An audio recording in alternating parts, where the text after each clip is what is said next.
we'll get everybody be here, have fun Wednesday. See you. We'll get it done out the door, and we will. Our focus point. I just want to introduce briefly today the next chapter because the next unit, exam wise, I have a little bit of blood vessel physiology, and it's almost all immunology. Immunology is complex. Really? What did I do? Wait, is the exam this Wednesday or after break? Do we go after break or before? I thought we agreed on after. No, we're fine. We're after. I don't remember. One day after. Because a lot of people have. Whoa, we Oh, already that's took right. the test, guys. We already took the test. We all got an A, right? No, as long as I have the exam, I made that arrangement with my other. So when do we do? Then we're deciding for the record here. What day of the following week are we doing it? So when we come back on the whatever. Thank you. So it's 18th, 20th, or 22nd. You choose.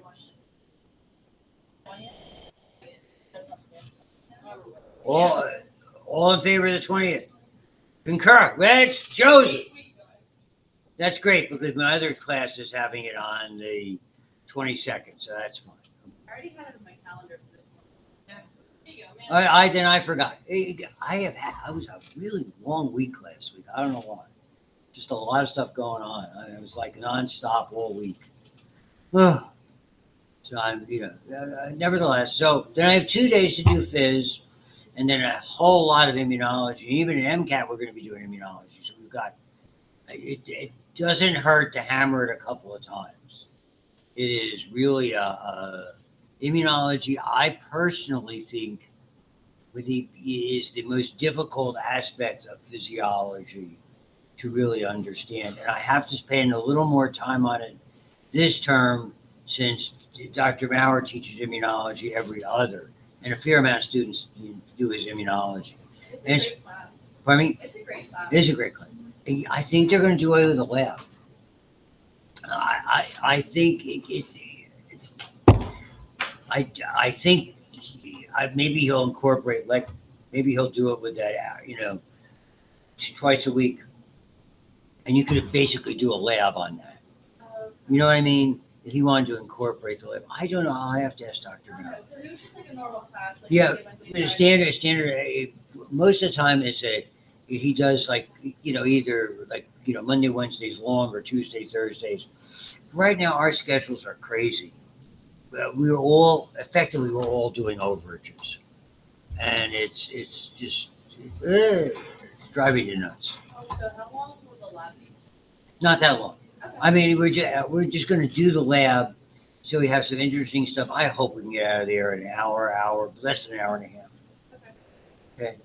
So I have a dog. I have to get out of Camp Bow Wow, which is important. So no dilly-dallying, just get straight to the chase. Yeah, straight cut to the chase, so to speak. We have some fun. We'll have some fun stuff in lab, and then once we get started doing it, it'll be fairly straightforward. Okay, moving on. Let us begin with the physiology portion of the program. So I am recording. Good. Just making sure. Now that we have that all straightened out. So physiology we did the blood vessels more than once. Physiology of circulation. So, and a lot of this, at least in the early portion of it, a great deal of it is the physics of it, which I am not going to do. Okay. And when we look at this, it relates to cardiac output. So when we look at, as you're going to see, when we look at what's called the minute volume, that's the respiratory aspect of it. That's milliliters or liters per minute of air. And when blood flow, effectively it's the equivalent of cardiac output, as it says here, in either liters or milliliters per minute. Okay, and so it doesn't change a whole lot. What it changes more, unless we're doing really vigorous exercise. And then not only does it change with regard to the amount that's being moved, but the locations that's being moved to.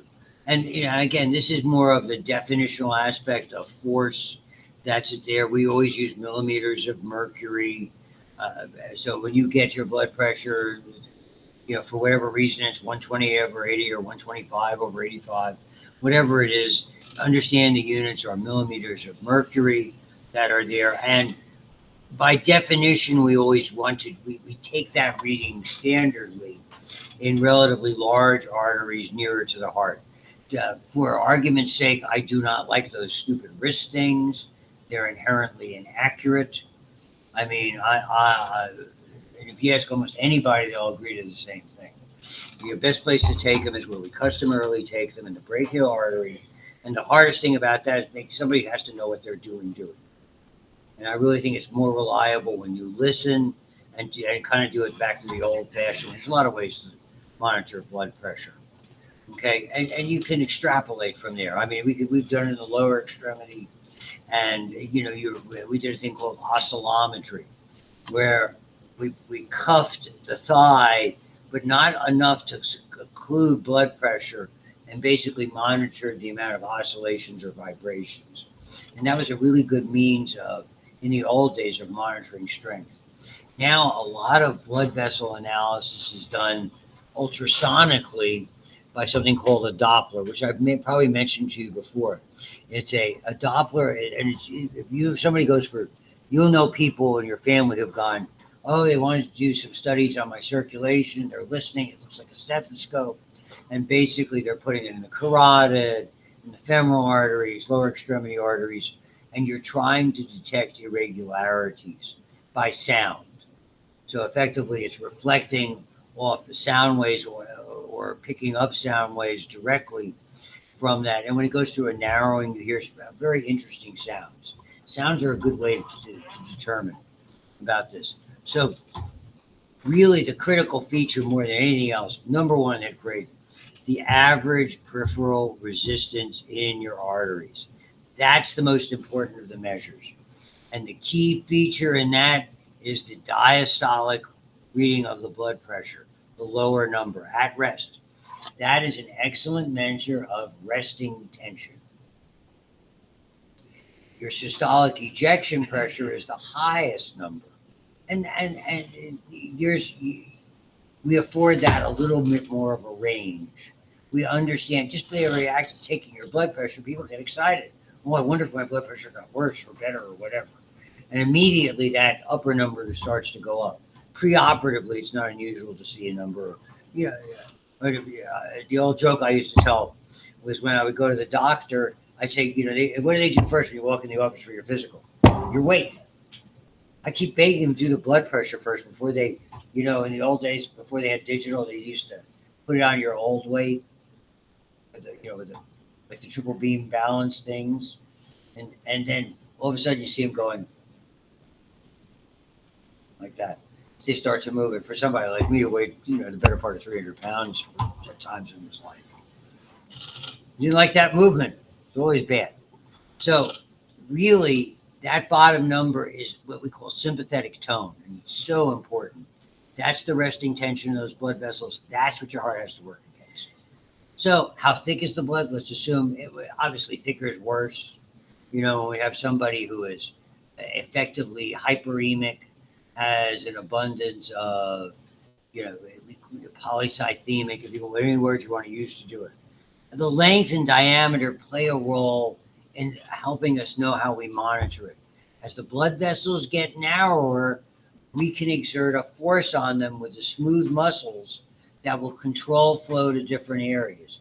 That's how we really control our blood pressure. Our blood pressure is not so much, even though we measure it up here, we don't control it up here. We control it at its entry points in and out, or exit points in and out of organs. And that's an area where it's arterioles. They are the critical measure for how blood pressure works, so to speak. So the viscosity, or if you want to call it the stickiness, the longer the vessel, the more resistance throughout the vessel. But the greatest influence, and that's that resting tension, is the diameter. So those are relatively common. Your blood vessels are going to stay the same viscosity unless you're, for whatever reason, anemic or polycythemic. Okay. And as we know, and this is where the white blood vessels typically are, they're closer to the wall. We call it laminar flow. They move in layers. And the layer with the white blood vessel, where the red cells are more centrally placed. And this is very interesting. So if we, as you can see, the resistance varies with the fourth power of vessel radius. So every time we can get a blood vessel to open a little bit more, it dramatically lowers the resistance by a factor of 1/16 as much. So the big players in this are here. That's where we can constrict it, and that's where we can open up flow in those relatively, because the muscularity and the nature of the walls, if you remember back to advanced anatomy, you can't constrict that lumen that much. Like your femoral artery is your femoral artery. That's a distributing artery. Its job is to distribute. Even if until it branches into an arteriole, it's not going to be easily compressed short of putting a tourniquet on something. And that's not something that's done routinely. We do that if there's a terrible injury. We do that if we're going to operate on an extremity. Whether put a tourniquet here or a tourniquet on your thigh or your upper arm. And so all of these play a role with regard to resistance. And this is the big problem with atherosclerosis. Increased resistance. And for the umpteenth 67,000th time, I do the same illustration. Where it is. Laminar flow is that. Anytime you hit an obstacle, turbulence, whitewater rafting, yakagani, ba-boom, ba-boom, all that kind of stuff. I watch. I don't participate. Closest thing I got to that is what was that ride at Kennywood? Yeah, Raging Rapids. My kids would be up there with the water cannons soaking. This is why you don't, may I reiterate the point, want to have children. Hey, Dad.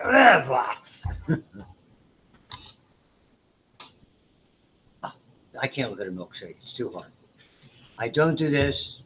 So the heart generates the flow opposed by the resistance. Boy, this is the chart that tells you everything. When we look at this pulse pressure, okay, the average pressure, here's that mean arterial pressure. You'll notice, where does it drop precipitously, effectively where we control it?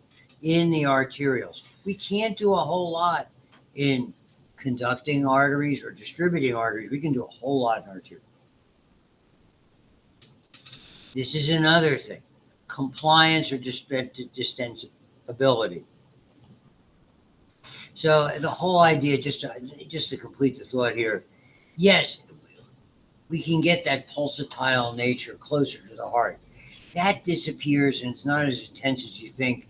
If you remember that idea of the dichrotic notch, we stay in that range. It's pulsatile by definition. It's not drastically so. Would be the way to describe it. So again, the systolic pressure, how much force is necessary to open up the aortic and pulmonic valves and express the blood versus the diastolic. And the difference is pulse pressure, and where we can distinguish that in areas relatively close to the skin, either directly or indirectly, okay, by either observing it, feeling it, palpating, or auscultating using a stethoscope, is where pulses are located. And again, this is the mean arterial pressure, such an important measure. That's the one, as long as it stays within a reasonable range. 120/80, difference is 40, divide by factor of 3, 1/3, you get 13.3, add that to the diastolic, that's the mean. So you see that a lot medically. That's the number we're looking at when we're trying to determine, is it too high or too low, particularly. And you can see that, and I didn't want to go through it so fast. This is by pulse pressure decline with increasing, and they begin to give you an idea of where it is. So it's closer to rest than it is. Systolic is relatively, the high levels are less frequent than the low. And it's one of the vital signs, and we take it at different points. Okay, when we palpate, the wrist is so easy. The biggest mistake people make is they press too hard. You just have to lay your fingers on it. It's so easy to take a pulse. There's a lot of areas, you'll see I have a diagram. Okay, when this baby's pounding, watch out. That's usually, it's a sign of certain kinds of autoimmune disorders, This is what's called superficial temporal arteriitis. And I've seen that where it's pounding people's head. I mean, there's either the blood pressure is way out of control, or they're having a flare up of that. The facial artery is hard to get behind the angle of your jaw, but we use that as a landmark to get to the one we use for CPR, the carotid, which is relatively easy to palpate. Brachial, harder to feel, easy to auscultate with a stethoscope. Radial, etc. Femoral is useful because it's a relatively easy access point in order to thread a catheter back to the heart, whether we're doing cardiac catheterization, whether we are doing different procedures, such as basically doing a balloon angioplasty and a stent. Typically, that's the access point, because we can push that into the heart, into the coronary arteries, under what's called direct visualization, because the catheter effectively is radio opaque. And you're doing it, and I don't know what they call it today. We called it a C-arm. So it's basically you could move that and do that in the radiology department. We did a variety of procedures there. I remember an interesting one for bones they do on young kids, which is called a slipped capital femoral epiphysis. So the heads of the femur, it's generally done with either really super skinny kids or big heavy kids. And what it does, the heads of the femur, there's a growth plate in there, slips and it goes down, and you have to push it back up and pin it in place. And the pins are done percutaneously, meaning you do them under anesthesia. In radiology, you can see where the pins are, so you don't go through the joint. That's called Knowles pins, Knowles. Very interesting procedure. Popliteal for me is always hard to get. Posterior tibial behind your medial malleolus, easy to get. Dorsalis pedis, particularly in elderly folks, where it's one of those areas that's hard to palpate. You tend to press too hard. And that's one of the ones that goes pretty quick. And diabetics, it's one of the things we would see on x-rays a lot. We'd see calcification along the anterior tibial artery and the dorsalis pedis area, top of the foot. Okay, so the different things, they're called carotid coefficients, don't care. 120 over 80, yeah, lovely. Getting down there. So what happens when we finally got a typical capillary bed going into almost anything, with the exception of the glomeruli of the kidney, pretty much 35 going in, 17 going out. That's a really desirable number. Those capillaries are rather fragile. You're going to see it's a different setup when we start looking at renal physiology. They're very permeable. We don't need a lot of pressure to force that out into the spaces where we want it to go. Okay. The venous pressure stays relatively constant throughout. The big problem with veins is gravity.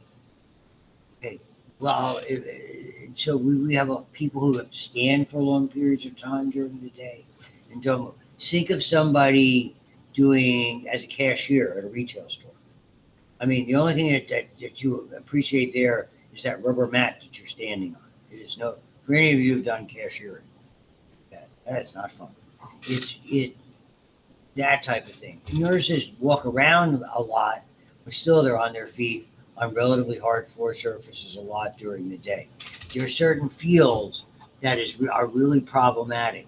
And anytime you have a relatively sedentary field, either sitting or standing, then you're having gravitational pressure. That really impacts veins that are there. And so there's a lot of ways we can deal with it. I'll talk about that down. Okay, and it's different. How do you know it's an artery or a vein? Because if you have an artery, it's going to spurt. You're going to get what's called a pumper, and those are scary. Okay, where venous blood just kind of just oozes out, comparatively speaking. So, how do we get the blood back? We have a variety of pumping mechanisms. Most of them are muscle-based. So even if you're in a sedentary position and you can use your muscles or do certain exercises, that helps. effectively you have all. Think of what the heart is. The heart basically has sort of like a siphon activity. It squeezes those vessels, pushing the blood out, and when it relaxes, it creates almost a negative pressure and pulls blood in. You do that in your calves, you do that at your ankle level, you do that abdominally. All of those are areas where effectively you're generating a muscle pump, almost like an auxiliary pump. So movement is that works as long as your veins are competent and the valves are, as long as the veins aren't varicosed out or the valves aren't, and that's usually the underlying factor. It's valvular disease in that. Okay. So that's a big player, those muscular pumps. That's the whole idea of using those devices, the intermittent compression devices for people who have to be in bed for long periods of time. Talked about that a little bit in thromboembolic disease with the heart. You know, stasis doesn't have to be a blockage. Stasis means the person's just not moving enough and the blood pools. The area most notorious for this are what are called the soleal sinusoids. If you don't remember, 3 muscles that make up your posterior calf that become Achilles tendon, extraordinarily powerful. 2 heads of the gastrocnemius, and deeper to that is the soleus. The soleus is giant, massive, but it's got a ton of sinusoids, relatively flattened areas in the vein, and that's where the clots form. Once they form there and they get back into the general circulation, there's no stopping until they get through the heart and into the lung. That's the major source of pulmonary embolism. And pulmonary embolism, another one of those reasons you take somebody's temperature is pulmonary embolism. Fever post-operatively, emboli, temperature is probably number 1 on the hit parade because you immediately see a mini spike. There's a whole lot of nuances to that in the clinical aspect of physiology. Breathing, a lot of that, the abdominal veins and the thoracic. So look what you're doing. Through the heart, you're squeezing abdominal veins and the thoracic veins. You can just think what's happening with regard to that. Under sympathetic control, smooth muscles constrict addition. So we have a lot of mechanisms. If you know you're tough to get on, I wore them for 15 years because I used to do mostly stand-up type teaching, okay, or as Mel Brooks would call it in History of the World Part 1, stand-up philosopher. Bullshit. No History of the World Part 1 fans.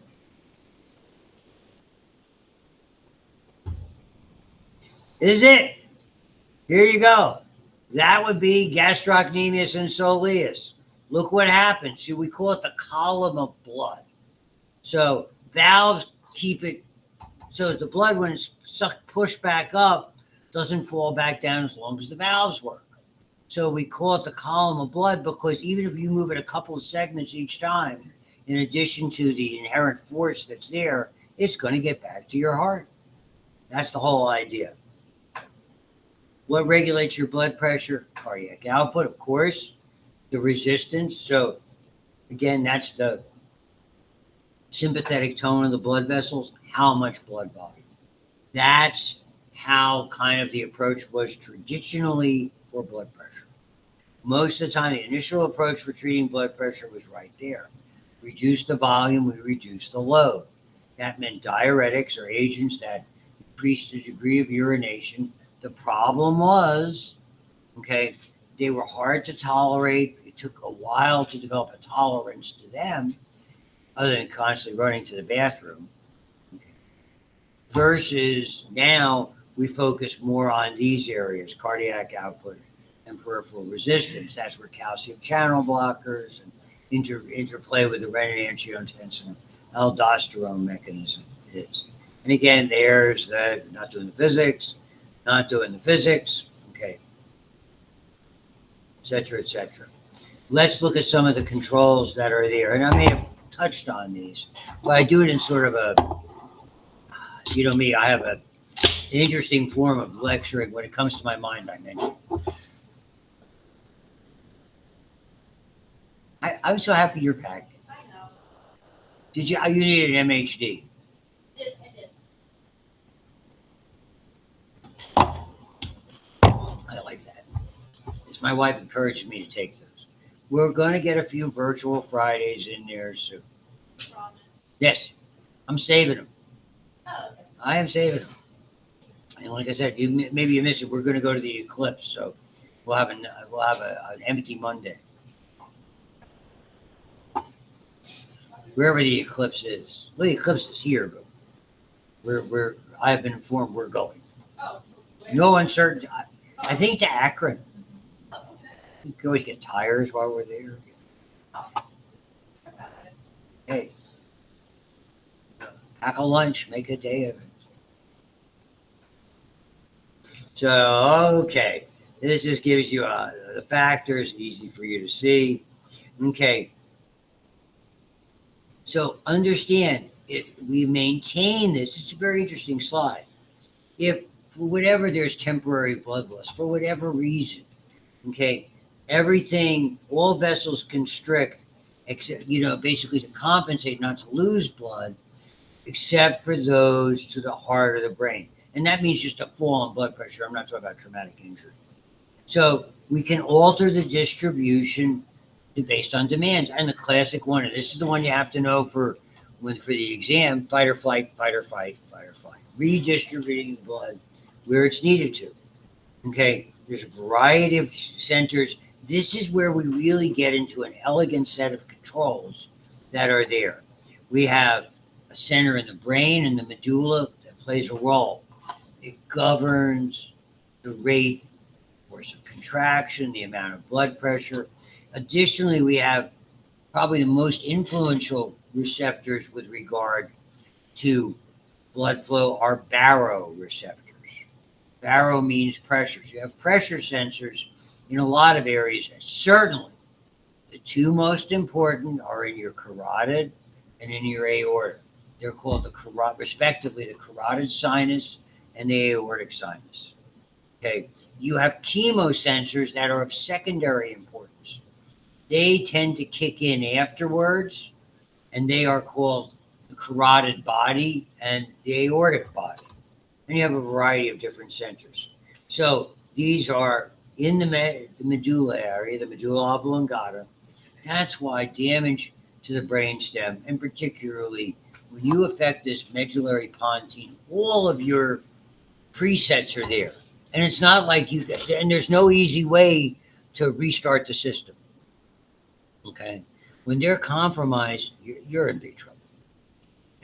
There's no other way to say it. It's damage there is so life-threatening.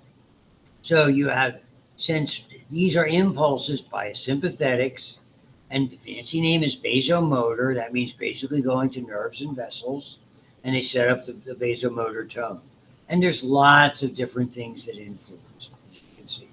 Pressure, chemistry, higher brain centers. Carotid sinus, aortic arch, most of the big arteries. So would it be fair to say subclavian? Sure. Both, remember, carotid, we have an internal and an external, as well as a common carotid. The carotid sinus is typically at the bifurcation, where the common carotid branches into internal, going to the center of the brain, deeper, and external, going to more facial. Remember the distinction? Cranial v facial. That's where the anatomy helps you understand these things. If it's high, okay, what does it do? So the baroreceptors, they basically say, all back, okay? Cardioinhibitory centers, slow down the heart rate, slow down the force of contraction. Those are your primary controls. Interestingly, it's pulse and force of contraction. It's very interesting. People with, a lot of times when their upper number, the systolic goes crazy or they're getting really excited, they'll even do carotid massage. They'll be taught to do that, to try to calm things. I mean, it's a lot of people really get over it. Son I was with yesterday, he's like that. It's easy to get stressed. Some people, and we all know them, are more emotionally laid by than others. I just have little pet peeves. That's what it is.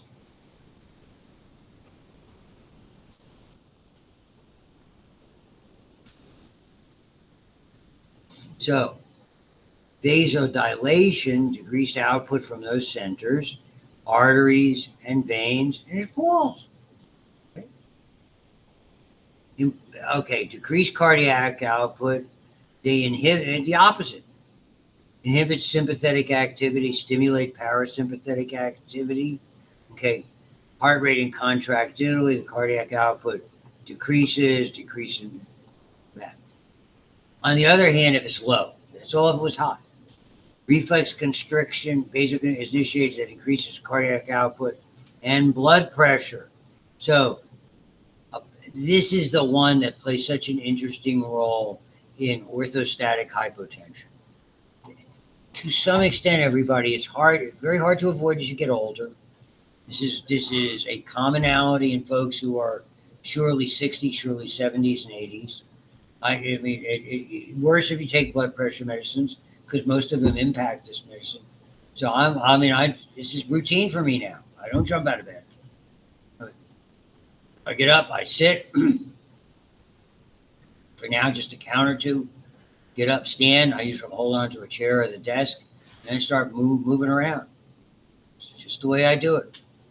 And I mean, it's good instructions for anybody to do that. Even if somebody's on a walker, you don't start walking. Once you get up, hold the walker and get up. You don't start moving around just yet. Wait till your brain acclimates. Breathe that as your blood pressure. So the carotid, why you and I don't have to worry about it if we're young and healthy. Baroreceptors monitor it, okay, and they make sure you're getting enough. There's a reflex from the aortic area and the carotid area that will maintain it, okay. So when the altered blood pressure, high or low, it's problematic because they become adapted. Your body's like that. If something's there for a long period of time, for instance, in alcoholism, chronic alcoholism, your body gets used to being in a quote-unquote inhibitory state. Your nerves are less likely to fire. That means the level to make them fire adapts and effectively becomes less also. So sudden acute withdrawal from chronic alcoholism, those nerves fire very rapidly, hence what are known as seizure disorders or DTs, delirium tremors, which potentially are fatal if they're not under medication. There's a whole lot of nuances. The same is true for people who are addicted to what we used to call downers. Now it's mostly benzodiazepines, Ativan, Xanax, Valium, Librium were the original ones.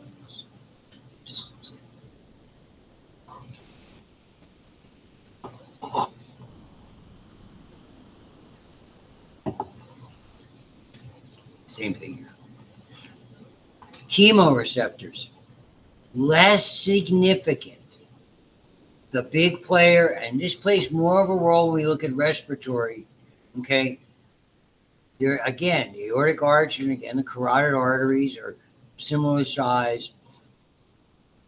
If CO2 levels or acidity or lack of oxygen. So if CO2 is going up, basically it's more of a respiratory related problem, you would think, but it can go up because if someone's becoming acidotic, they're not getting enough oxygen and their pH is starting to lower, they're making too much lactic acid.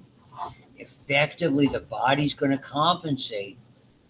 Hey, you're going to get back and we're going to revisit it a couple of times, that carbonic acid buffer. What effectively happens is we're going to see increased CO2 levels. Okay. So what happens in those instances, the first instinct, and this is part of the problem associated with it, the first step in this is basically to make your heart rate work faster. That can be very problematic with bad blood vessels and bad respiration. So the default on what to do first isn't there. That's why we have to correct the initial problem, whether it's blood vessel related or respiratory related, because your body, all your body knows is I better have my heart rate faster, increase cardiac output. increased vasoconstriction. That's just going to put a bigger burden on your heart if you don't correct the others. That's where heart attacks and strokes come. So in medicine, a lot of times we treat some things you have to treat symptomatically, but eventually you have to get into the underlying cause.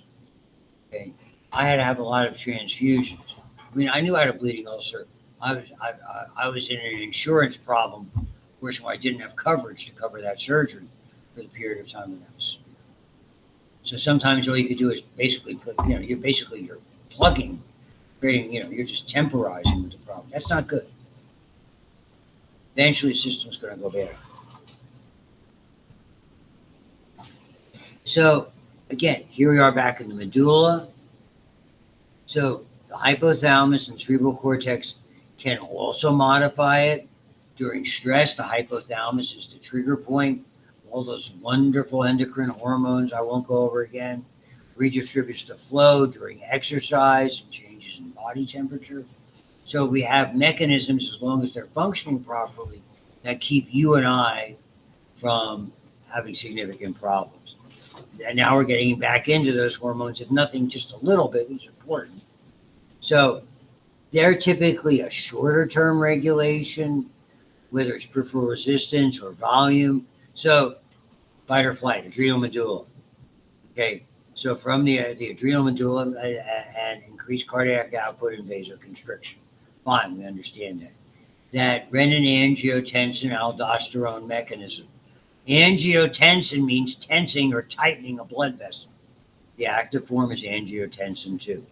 Antidiuretic hormone will also lead to that. And again, what antagonizes aldosterone, and this was in the recording, by the way. ANP, natriuretic peptide, is the opposite, where aldosterone brings back sodium and water follows it. This is the opposite. These passageways in the renal area and the collecting ducts and the distal convoluted tubule lose sodium into the urine and water follows it. So they're balancing it out. When there's too much stretch on the atria. And so you can look at that as well as I can. The kidney plays a vital role in all of this. Most of your volume and water, and with additional adjustments to compensate for pH, okay, acidity levels, which inevitably are due to oxygen and / or carbon dioxide levels. So these are great for short term, those baroreceptors. You're doing something very vigorous. You have an altered position for whatever it is. Long term really is much more suited for the kidney.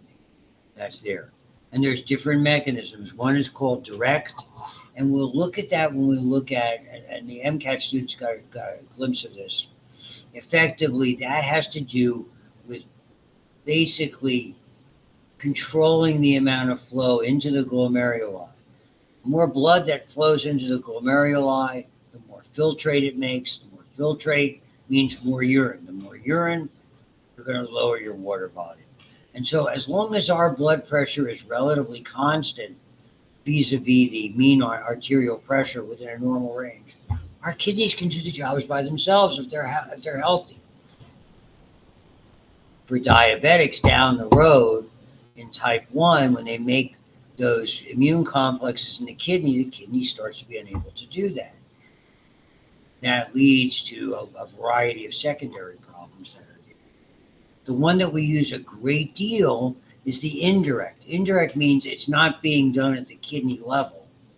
This one is being done altering blood flow in and out of the glomeruli. This one is the very famous, again, renin, angiotensin, and aldosterone mechanism. We'll probably look at it again in respiratory. We'll look at it again in urinary. If you look at it that many times, what does it tell you? It's important.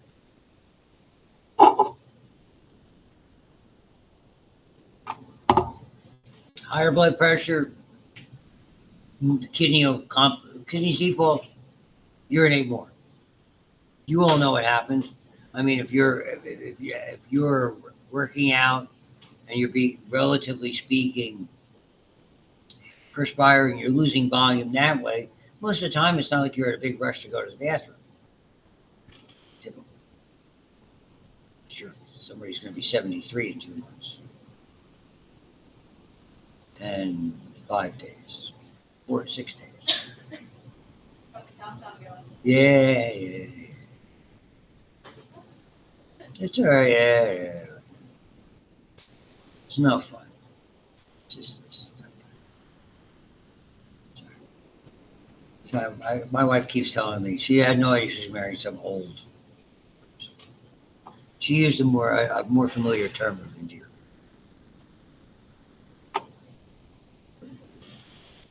It's okay. Hopefully I have my A game somewhere.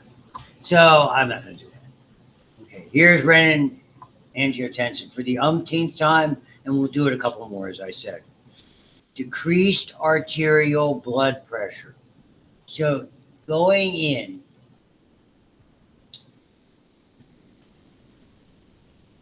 into your glomeruli and to some extent out of your glomeruli as well. And if you remember your kidney anatomy, in the ascending limb of the nephron loops, you have tiny little pressure sensors.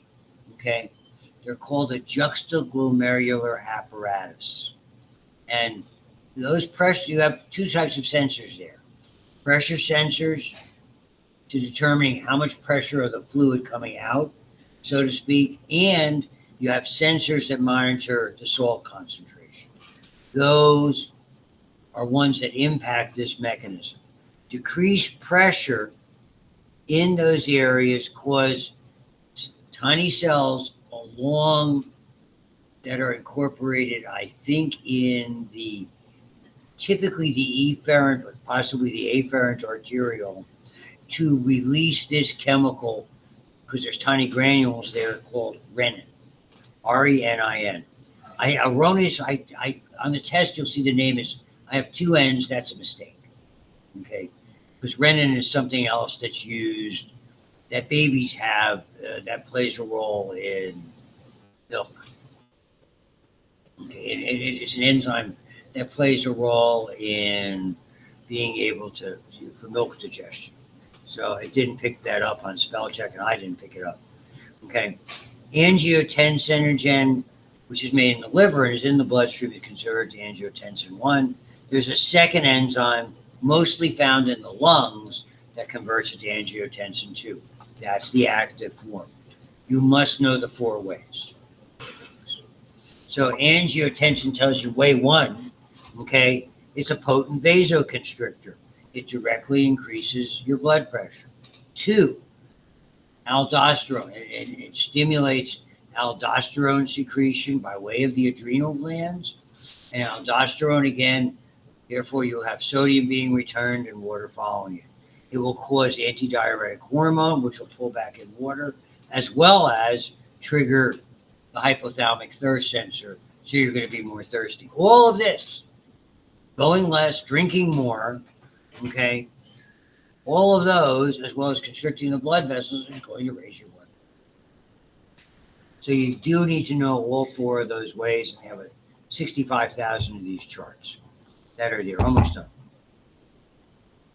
So these are the types of things. So the whole idea is to avoid damage, and the watchword here is perfusion. Perfusion is an extraordinarily important word in the human body and in medicine. Okay, these are the 2 opposites. Perfusion means adequate blood supply. Ischemia means inadequate. So we look for perfusion. When you do a bypass graft and you take the person off the heart machine or whatever you're reattaching, at that point, you look for that tissue to pink up. That means it's perfused. It'll go from being pale to gradually show a more normal reddish or pinkish color. So if we have a tourniquet on somebody, we're very happy when everything when all the color returns to normal. That means it's perfused.